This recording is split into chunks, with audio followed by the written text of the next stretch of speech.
ഇന്ന് നമ്മളിവിടെ തയ്യാറാക്കാൻ പോകുന്നത് നല്ല ഹെൽത്തി ആയിട്ടുള്ള കടല വെച്ചുള്ള ഒരു സാലഡാണ്.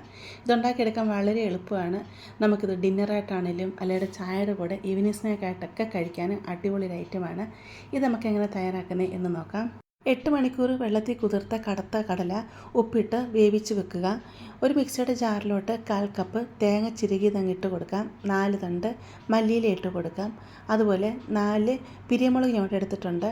പിരിയമുളകിന് വലിയ എരിവില്ല. നിങ്ങൾക്ക് നല്ല എരിവ് വേണം എന്നുണ്ടെങ്കിൽ 2 വറ്റൽമുളകും 2 പിരിയമുളകും എടുത്തോളൂ കേട്ടോ. അത് മിക്സിയുടെ ജാറിലോട്ട് അങ്ങ് ഇട്ട് കൊടുക്കാം. ഇതെല്ലാം നമുക്കൊന്ന് ക്രഷ് ചെയ്തെടുത്തുകൊണ്ട് വരാം. ഞാനിതെല്ലാം ഇവിടെ ചതച്ചെടുത്തുകൊണ്ട് വന്നിട്ടുണ്ട്.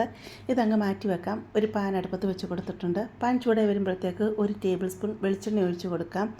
ഇതിലോട്ട് ഒരു മീഡിയം സവാള ചെറുതായിട്ട് അരിഞ്ഞെടുത്താണ് അതങ്ങിട്ട് കൊടുക്കാം. ഇത് നമുക്കൊന്ന് വഴറ്റിയെടുക്കണം. ഒത്തിരി അങ്ങ് വേണ്ട ആവശ്യമില്ല. കളറൊക്കെ ഒന്ന് മാറി വരുന്ന ഒരു പരുവായി വന്നാൽ മതി. ഈ ഒരു പരുവായി വന്നാൽ മതിയേ. ഇതിലോട്ട് നമ്മൾ ചതച്ചെടുത്തിരിക്കുന്ന തേങ്ങയുണ്ടല്ലോ അതങ്ങിട്ട് കൊടുക്കാം. ഉള്ളിയിലോട്ടും തേങ്ങയിലോട്ടും ആവശ്യത്തിനുള്ള ഉപ്പും കൂടി ഇട്ട് കൊടുക്കാം. കടലയിൽ ഓൾറെഡി ഉപ്പിട്ടാണ് നമ്മൾ വേവിച്ചെടുത്തത്. അതുകൊണ്ട് ഉപ്പ് നോക്കി ഇട്ട് കൊടുക്കുക. 1/4 ടീസ്പൂൺ മഞ്ഞൾപ്പൊടിയും കൂടി ഇട്ട് കൊടുത്ത് നല്ലതായിട്ട് ഇതൊന്ന് ഇളക്കി മിക്സ് ചെയ്യാം. തേങ്ങയുടെ പച്ച ടേസ്റ്റൊക്കെ ഒന്ന് മാറി വരുന്ന വരെ ഒന്ന് നമുക്ക് മീഡിയം ഫ്ലെയിമിലിട്ടൊന്ന് വഴറ്റിയെടുക്കാം. ഇതിലോട്ട് ഞാൻ ഒരു തണ്ട് കറിവേപ്പില ചെറുതായിട്ട് മുറിച്ചിട്ട് ഇട്ട് കൊടുക്കുന്നുണ്ട്.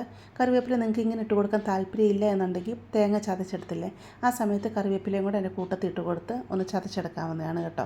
കറിവേപ്പിലോട് ഇട്ട് കൊടുത്ത് നല്ലതായിട്ട് ഇതൊന്ന് ഇളക്കി മിക്സ് ചെയ്ത് കൊടുക്കാം. വേവിച്ച് വെച്ച കടലയും കൂടെ ഈ സമയത്ത് ഇതിലോട്ട് അങ്ങ് ഇട്ട് കൊടുക്കാം.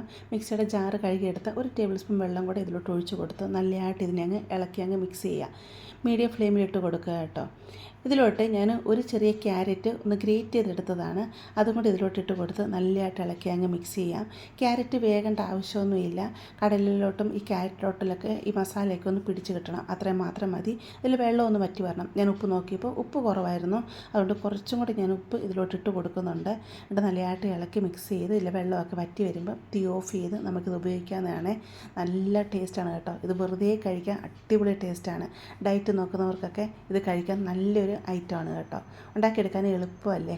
നിങ്ങൾ തീർച്ചയായിട്ടും ഇതിങ്ങൊന്ന് തയ്യാറാക്കി നോക്കുക. നിങ്ങൾക്ക് ഒരുപാട് ഇഷ്ടപ്പെടുവാണെങ്കിൽ ചാനലൊന്ന് സബ്സ്ക്രൈബ് ചെയ്ത് സപ്പോർട്ട് ചെയ്യുക, ലൈക്ക് ചെയ്യുക, നിങ്ങളുടെ ഫാമിലിയിട്ടോ ഫ്രണ്ട്സിലോട്ടൊക്കെ ഒന്ന് ഷെയർ ചെയ്ത് കൊടുക്കുക. നമുക്കിനി ഒരു പുതിയ വീഡിയോ ആയിട്ട് അടുത്ത ദിവസം കാണാം.